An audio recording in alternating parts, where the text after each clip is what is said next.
इस दुनिया में हर इंसान की जिंदगी में कभी ना कभी किसी ना किसी दिन प्रॉब्लम आती है। हो सकता है आपकी जिंदगी में इन दिनों प्रॉब्लम चल रही हो। नमस्ते दोस्तों, मैं प्रेरणा। एक बड़ी छोटी सी कहानी है। एक बार की बात है, एक सेठ और सेठानी ने एक तोता पाल रखा था। उस तोते का जब मन होता तो वह मनुष्य की आवाज निकालता था, अर्थात मनुष्य के जैसे बातें करता था।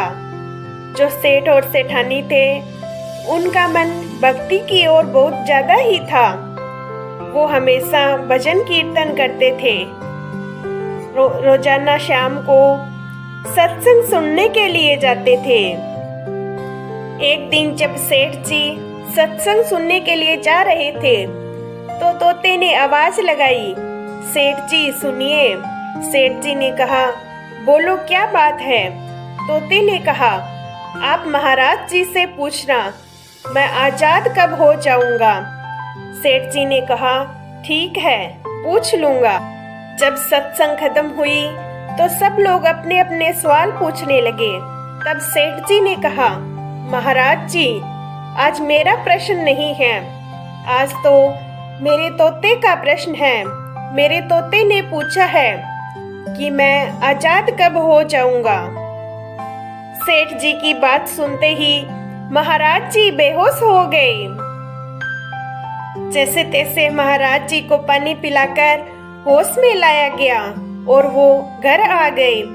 घर आते ही तोते ने पूछा, महाराज जी ने क्या जवाब दिया। तब सेठ जी ने कहा, तुम तो बहुत ही गलत प्रश्न करते हो। तुम्हारा प्रश्न सुनते ही महाराज जी बेहोश हो गए। आज के बाद मैं तुम्हारा कोई भी प्रश्न महाराज जी से नहीं पूछूंगा। दूसरे दिन जब सेठ जी सत्संग सुनकर वापस आए तो उन्होंने देखा तोता अपने पिंजरे में मरा हुआ पड़ा है। उन्होंने घर के बाहर ले जाकर पिंजरे को खोला। खोलते ही वह तोता उड़ गया। तब उन्होंने कहा, ये तोता तो बहुत कलाकार निकला। दूसरे दिन जब सेठ जी सत्संग सुनने गए तो महाराज जी ने पूछा, उस तोते का क्या हुआ। तो सेठ जी ने कहा, वह तोता तो बड़ा ही कलाकार निकला। जब हम घर गए तो हमने देखा कि तोता तो मर गया है। जब हमने पिंजरा बाहर ले जाकर छोड़ा तो वह उड़ गया। महाराज जी ने कहा, तोता मेरी बातों को समझ गया था। तुम रोजाना सत्संग सुनते हो, फिर भी मेरी बातों को अपने जीवन में धारण नहीं करते हो। बचपन में बड़ों ने, दादी ने, नानी ने, सबने हमें बहुत सारी बातें सिखाई है, लेकिन हम उन बातों को जीवन में धारण नहीं करते हैं।